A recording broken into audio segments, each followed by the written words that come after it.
Well, hello, I'm Sandra Roycroft-Davis and I'm the founder of ThinkingSlimmer.com and the creator of the Slimpod program.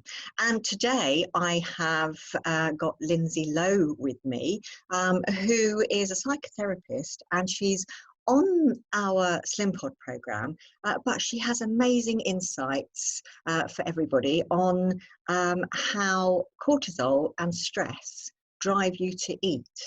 And not only that, how that contributes hugely to what they call a cortisol belly, or a stubborn fat around the middle.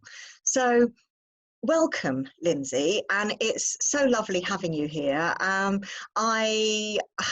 You posted in our group a few weeks ago, our Slimpod community, because so many people were struggling with the lockdown, and you gave such great insights about the whole cortisol and the whole stress, the stress hormones basically, and I just thought it would be great for us to have a chat, because obviously that's all part and parcel of the Slimpod program, but it was just having a psychotherapist explain it to the group was such a wonderful thing, and you got such a great response. And so over to you, because I'd love you to expand on it, and I promised them that we'd have a chat about it.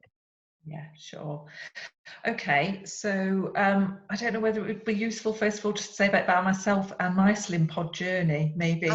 Absolutely, fantastic. I think I want to, obviously talk a little bit about stress and how it affects our eating, but also I just want people to know that I'm a Slimpodder just like they are as well, because I've been doing it for just over a year, and it has totally transformed my relationship with food, really. So I've had 45 years of being a yo-yo dieter, done every program under the sun, the main ones and some of the less mainstream ones as well. And I've been slim a lot of the time, but I've always put the weight back on. And really, Slimpod has actually changed my attitude to food and eating totally. So I no longer worry about it. And I think that's the biggest thing, is Yes. that I don't worry about it. Absolutely. And so even though during lockdown I have probably eaten more than I would normally, I know that is because of my reaction to stress. And that's through many years of responding to things that were challenging, difficult, emotionally difficult, by eating, because that's been my pattern over a long time. Yeah, absolutely. And that's also part of this yo-yo dieting cycle, isn't it? Whereby people just get so stressed about their apparent inability to lose weight that then that just becomes a cycle in itself with the stress. And as we know, stress prevents people losing weight. Yeah, absolutely. So it is literally a vicious circle, because we get stressed about the way we're eating and not losing weight, but that stress is counteracting any ability we've got to be able to stay in control and to manage it, because the stress hormones are present then because we're stressed about not losing weight or not being able to be in control. But those very stress hormones, they stop us from being able to manage it. So it really is a vicious circle. And that's where Slimpod comes in, I think, because for me, that is the thing that can help to calm the system down. So it's counteracting those stress hormones and the chemicals that are within our system when we are stressed. And I firmly believe that you can't lose weight if you're stressed. So you've got to work on the stress level first before you can work on losing weight. 1,000,000%. Absolutely. Yeah. Fantastic. I mean, it's lovely to hear that. So you feel in control of food now, apart from when it's the lockdown, obviously. Yeah, absolutely. So, and it's ebbed and flowed through lockdown is the honest answer. And I think it's useful also to share another personal thing, is that my dad died recently. And so I've had not only lockdown, but also a bereavement of somebody very close to me, and quite a lot of challenge and difficulty around that. But in the past, I would have castigated myself for losing the plot, if you like, so for not sticking to eating healthily or exercising. But now I don't do that, because I know that this is part of being overwhelmed by stress, is actually that I can't focus on eating correctly necessarily all the time and doing all the exercise things that I want to do. Actually, I cut myself a bit of slack and go, do you know what, this is a really difficult time. Yeah.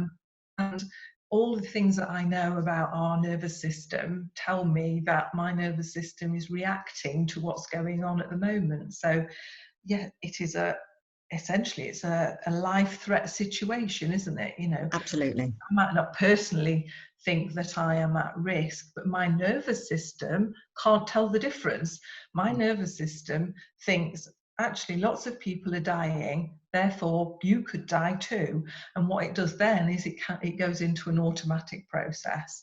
So it starts to release stress hormones like cortisol, like adrenaline, and that's a normal process that our body will go through when it assesses that there is a danger to life, and that's what it's doing at the moment. Yeah. So we have to understand that and give ourselves a bit of leeway in terms of how we manage that.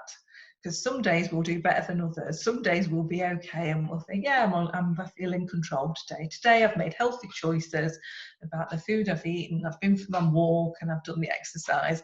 But then other days just won't go as well as that, and other days will be more tricky. And I think we just have to give ourselves permission to, you know, some days have a bad day. Absolutely. And, you know, it's not just about lockdown, is it? I mean, we were going through a kind of a stress epidemic anyway, and mental health problem in the country, and probably worldwide actually anyway. And people just daily life is stressful, and then it kind of all accumulates, doesn't it? And it just and the more then that you eat as in response to stress, the more of a habit then that becomes, because your brain associates it with pleasure and coping. Yeah, absolutely. So it's not only the stress hormones that are in your body that are telling your body you need to eat more, and you need to eat more quick energy food, because that's the way our evolution has taken us. So our body is told it needs more energy, so let's eat something that's high fat and high sugar. But also we are driven by habits, and our brain does this thing called pattern matching. Yeah. And those then get ingrained as habits. So it thinks, oh, this is a situation that reminds me of X, Y, or Z, which was very dangerous, uncertain, and I felt really stressed about it. This situation reminds me of that. And what did I do in that situation? Oh, I ate a lot of chocolate and crisps. And so our brain is already pattern matched to do that very same thing. So we've kind of got a double whammy, really. Yeah, absolutely. And, you know, that is where Slimpod comes in, isn't it? Because it helps you to unpick all of that. Yeah. So much as I do in therapy with individuals, you're doing with the program in terms of getting people to look at what are the habits that I have accumulated over my however many years it is of eating poorly or whatever. Absolutely, absolutely. Yeah, absolutely. And I suppose, you know, with our program, I've been encouraging people to really use the chill pod as much as possible. And I know that you said about that on your post as well. But exercise is so important, isn't it? Yeah, absolutely. So it's one of the big changes for me, I suppose, over the last 18 months, is that I have become, I guess, not addicted to exercise, but certainly I notice when I don't do it.